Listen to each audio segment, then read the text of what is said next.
కానీ,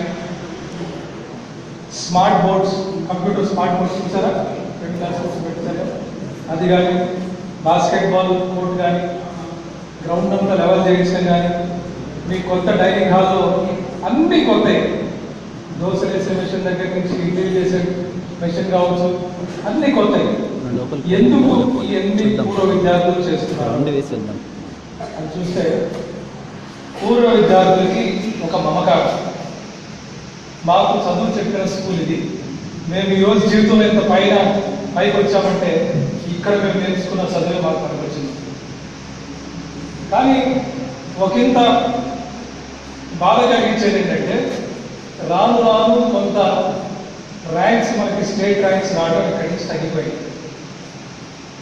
నేను ప్రిన్సిపల్ గారికి కూడా చెప్పాను ఏంటంటే, చాలా అద్భుతంగా చేశాను. ఇప్పుడే 94 బ్యాచ్ వాళ్ళు 1,40,000 రూపాయలు మీకోసం ఇచ్చారు. ఇది మామూలు విషయం కాదు. ఏ స్కూల్లో నేను ఈ మధ్యకాలంలో ఈ రకంగా పూర్వ విద్యార్థుల నుంచి గవర్నమెంట్ స్కూల్కి ఇన్ని రకాలుగా డబ్బులు ఇవ్వడం నేను చూడలేదు. మరి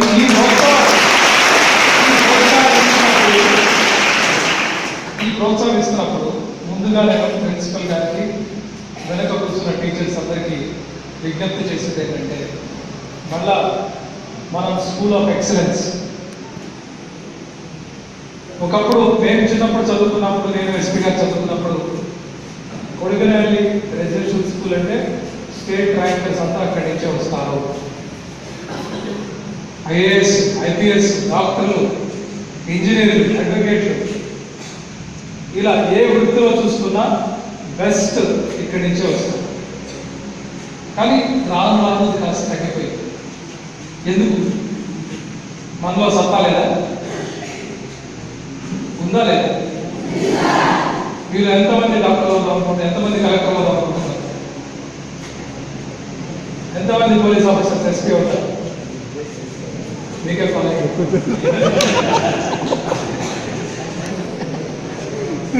కాబట్టి పిల్లలతో నేను ఒకటే కోరుకునేది,